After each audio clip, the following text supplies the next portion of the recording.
Bonjour à tous, on se retrouve aujourd'hui pour une vidéo explicative du fonctionnement de la nouvelle collection C03 ALAT GMT.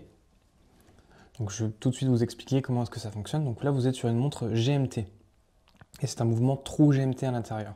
Donc c'est-à-dire que l'aiguille des heures peut être modifiée très rapidement directement via un réglage au niveau de la couronne. Donc je vais d'abord vous expliquer comment est-ce qu'elle fonctionne. Donc comme toute montre automatique, vous avez la possibilité de la remonter manuellement à l'arrêt. Donc c'est quand la couronne est poussée contre le boîtier. Donc là par exemple on va la remonter, donc là il faut la visser vers le haut. Donc c'est pratique quand par exemple la montre vous ne l'avez pas portée pendant plusieurs jours, qu'elle est à l'arrêt. Ça permet de lui redonner l'énergie et qu'elle soit très précise instantanément. Et puis après, quand vous la portez, évidemment, elle va se recharger via la masse oscillante à l'arrière. Donc comment est-ce que ça fonctionne? Donc, pour la mettre à l'heure, vous allez avoir plusieurs crans au niveau de la couronne. Donc vous allez avoir un cran intermédiaire qui permet de bouger l'aiguille des heures, étant donné que c'est une montre GMT, un trou GMT, et un tour complet du cadran permettra de faire changer la date. Hop, je vous remontre. Voilà, la date change toujours à minuit. Et puis après, vous pouvez repousser encore la couronne d'un écran, et là, ça permet de modifier l'aiguille des minutes. Et vous pouvez voir également que l'aiguille du GMT va suivre le mouvement de l'aiguille des minutes. Voilà. Quand vous tournez, ça fait tourner également l'aiguille du GMT. Et donc maintenant l'explication de comment utiliser les différents fuseaux horaires. Donc, pour résumer, donc là vous avez l'aiguille des heures, donc la grosse aiguille blanche qui vous permet de savoir l'heure locale. Donc, par exemple là, l'heure de Paris, donc il est 10h10. Ensuite vous avez l'aiguille du GMT, donc l'aiguille bleue qui se lie sur l'insert bleu et noir. Donc là on peut voir qu'il est également 10h du matin.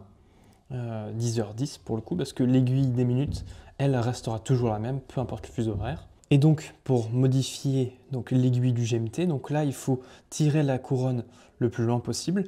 Donc là, vous pourrez faire des tours de cadran qui permettront de faire bouger l'aiguille. Donc par exemple, si on veut suivre le fuseau horaire de Londres, qui est du coup 1 heure de plus que Paris, on va dire que là, à Paris, il est midi. Et ben du coup à Londres il sera 13h, donc on va mettre à 13h. Hop là. Et du coup nous après en repoussant la couronne, du coup comme je vous dis tout à l'heure, il y a le cran intermédiaire. Du coup nous on remet midi Paris, 13h Londres. Et donc là vous avez la possibilité du coup de suivre un autre fuseau horaire. Donc ça c'est par rapport à l'aiguille du GMT. En plus de l'aiguille du GMT qui vous permet de traquer un second fuseau horaire, grâce à la lunette qui est elle aussi est graduée sur 24, vous pouvez traquer un troisième fuseau horaire. Donc là, comment est-ce que ça va fonctionner? Donc étant donné que cette lunette est graduée sur 24, cela se liera uniquement via l'aiguille du GMT qui elle aussi fait un tour complet en 24 heures. Et non pas l'aiguille de l'heure locale qui elle fait un tour complet en 12 heures. Donc comment est-ce qu'on fait concrètement? Donc là, imaginons, on reste dans l'hypothèse qu'on était de Londres et Paris. Donc là, midi, Paris, 13h, Londres. Et bien là, imaginons, on veut traquer un fuseau horaire qui a 2 heures de plus que Londres. Donc là, par exemple, vous pouvez voir que ça oriente 13h. Ben, du coup, si on c'est à 2 heures de plus, on va mettre hop, à 15h. 13 plus 2, 15. Et donc ça fait que vous saurez que là, par exemple, sur votre autre fuseau horaire, troisième fuseau horaire, du coup, il est 15h. Sur Londres, il est 13h. Et à Paris, il est midi. Donc ça vous permet de suivre très rapidement et facilement plusieurs fuseaux horaires. Et étant donné que c'est gradué sur 24 heures, ça vous permettra de savoir très facilement et sans erreur possible si on est sur l'horaire du matin ou de l'après-midi. Là, en l'occurrence, par rapport à Londres, il n'y a pas trop de différence parce qu'on n'est qu'à 1 heure de décalage horaire.